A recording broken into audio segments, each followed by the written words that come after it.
We are joined by former India captain, our in-house cricket analyst in Mr. Sunil Gavaskar. Sunil, what do you make of Gautam Gambhir's assessment? He said, stop talking about the pitch. 124 runs was chaseable on the track. Totally agree with Gautam Gambhir. 124 was chaseable on this pitch, no question about it. A lot of people are talking about, what the pitch was doing. But if you had a look at what Simon Harmer was doing, in an over, how many of his deliveries were turning? He was mixing it really well. The straight through, he was getting the odd ball to turn. So it was not a vicious pitch. It was a pitch where you had to bat as if you were batting in a 5-day test match and not as if you were looking to play in a 50 overs or a T20 over, where after 3 dot balls, you're looking to play a break out of jail shot. That is a thing. The batting 124, yes, it was chaseable, should have been chased with the kind of batting lineup that India has, should have been chased with at least 5 wickets in hand. So you say with the kind of batting lineup that India has, they should have been chased. My question to you is, where was India's Temba Bavuma then? Someone who got 55 runs. My mind takes me back to 2006. I was there in Jamaica. It was a worse pitch, mindful of a pitch. 68 odd, Rahul Dravid helped you win that test match. Where was India's Temba Bavuma and who can be that? Well, exactly. That is the question, because the Indian batters had the example of Temba Bavuma. Look, you can forget what happened yesterday. But when there is somebody who has played an innings of such character, such determination, such patience, such good technique and such good temperament, just a couple of hours before you go into bat, that should be at least at the back of your mind. So where is India's Temba Bavuma? I don't know whether India has got a Temba Bavuma.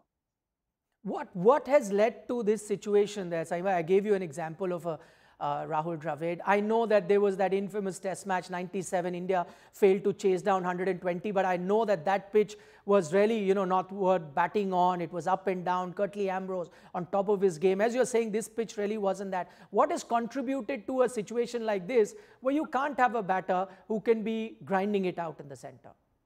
Because a lot of our players do not play domestic cricket. If you play domestic cricket, you will get to play on such pitches, right? Because even at the domestic level, teams are trying to get the points so that they qualify for the knockouts of the Ranji Trophy, which means that there will be pitches where the ball will grip and turn a little bit. But none of our players are playing that. None of our current players. How many of our current players actually deign to go down and play Ranji Trophy? No, they don't, because, there's this word called workload. Workload is the word. They don't want to play. They don't want to play. They only want to play in the Ranji Trophy if they are out of form. Otherwise, they don't want to play. So that is the answer. Maybe you want to look at, preparing a pitch where the ball will grip and turn a little bit. Then you want to pick guys who are playing domestic cricket. You do not really want to play guys who are playing international cricket because they don't have the practice against such kind of pitches. And that said, I really want to also agree with Gautam Gambhir that there was nothing in the pitch. The pitch, yes, the odd ball turn, fine. I mean, on day 3, you are going to get a pitch where the odd ball is going to turn. How many deliveries of Maharaj turned? How many deliveries of Maharaj turned? How many deliveries of, say, for example, Jadeja or Akshar Patel turned? A lot of people are calling this a pitch, whether it's a spinning pitch. Yes, on day 2, day 3, there will be a little bit of turn, but it was nothing vicious. So it is just poor technique and poor temperament which has got us into this situation. Okay, Saima, stay on with us. Mr. Gavaskar has made his point very clear. Stop blaming the pitch. You could have chased these many runs down. We also caught up with Sourav Ganguly, who you remember is now the president of Cricket Association of Bengal, has been a former India captain. What are his thoughts on India's pitch strategy? Why did the pitch really change the last few days? Why was it not watered? All those thoughts. Let's listen into Sourav Ganguly and then we'll get back to Mr. Gavaskar. गंभीर ने कहा कि हम ऐसे pitch चाह रहे थे, हमने ही बोला, क्यूरेटर हेल्प किया। हाँ, उनके इंस्ट्रक्शन से ही मैं यही कहूँगा जो मैंने कहा अभी कि I am very fond of Gautam He's done well for India in England in one-day cricket, in T20 cricket. He will continue for a while, but he must play on good pitches in India. He must have faith on Bumrah, Shiraz, Shami. I think Shami deserves a place in this test team. Shami is winners to win test matches for him and win test matches in 5 days, not in 3 days. क्या lacking रही भारतीय team की? हमने देखा शुभमन गिल का हालात चोट है, लेकिन उसके साथ साथ हमारे और भी स्टार बैटर्स हैं जिन्होंने अच्छा किया है. कहीं पे पिच के लिए या कहीं इंटेंट में कुछ गलत रहा? देखिए, शुभमन गिल का vacuum was a lot. Top class batsman, number 4 captain. We can't bat both innings. We lost by 30 runs. Pitch तो दोनों के लिए सेम था. And on these pitches, toss become very crucial. If South Africa would have got 250, it would have been even harder for him. That's why I say that he must play on the wickets. क्या कहना चाहेंगे? क्या सलाह रहेगी आगे के दिन के लिए? जैसा मैंने कहा, they go to Guwahati and I expect a good pitch on that. Put runs up on the board and win the game. They are a very good side. One bad loss does not make them a bad team, but as I keep saying, they must play on the wickets. But we've seen that India चारों match हारा next test match में. Last 6 match में चारों match हारना. और हमने देखा था कि इंडियन गार्डन्स में 117 चेज हुआ था. आप तब शायद कैप्टन थे. 2004 में साउथ अफ्रीका के खिलाफ मैच था. तो कहीं पे मेंटल कुछ प्रॉब्लम हो रहा है, मेंटल एस्पेक्ट पे या टेक्निकल? क्योंकि गंभीर ने कहा कि there is mental toughness, there is no mental toughness in the players. No, I completely disagree. और इंग्लैंड में कैसे बना रहे 400-500? गिल ने 4 शतक बनाया, ऋषभ पंत ने शतक बनाया, राहुल ने शतक बनाया. कैसे ऐसे? This type of wickets are a lottery. And the fast bowlers were harder to play than the spinners. So as I said, they must play on good wickets. They're a tremendous team, tremendous batting unit, and they'll win more number of games in India if they play on good pitches.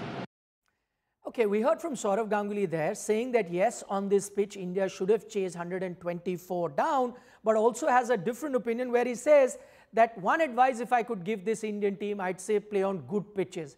And he goes on to say that he and the curator was asked to prepare a pitch like this. His advice is play on good flat batting pitches, and this Indian team is good enough to go ahead and win test matches. My question to you, Sai Bhai, fine, as you say, this was a pitch where India should have chased it down. My point is, we've just had a series loss to New Zealand on similar pitches. So the evidence suggests that maybe our batters are not really capable, because of various reasons, that some those that you've pointed out as well, are not capable of getting runs on these pitches. You've done well on flat pitches. England came here in 24, you gave them good pitches, you won that series. You went to England, good pitches, you drew that series even though you were underdog. Doesn't that evidence then suggest, then go ahead and have good batting pitches which allow 3 days of outstanding batting and then you get a bit of turn? Doesn't that suit the Indian team more than this strategy where they've asked for a pitch that begins to turn from day 2 onwards?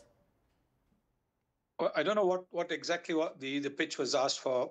From what I read, the coach in his press interaction say that they got the exact pitch that they wanted. Now I don't think that anybody is going to ask for a pitch where the ball's going to start spinning and jumping from day 1. Yes, I think some gradual turn. After all, this is India, and you will hardly ever get a pitch like, maybe what we got way back in the late 1970s, hard, bouncy pitches. Chennai, for example, in 1978 against the West Indies, where Gundappa Vishwanath got an absolutely unbelievable 100. So it's the fastest pitch that I have played on ever.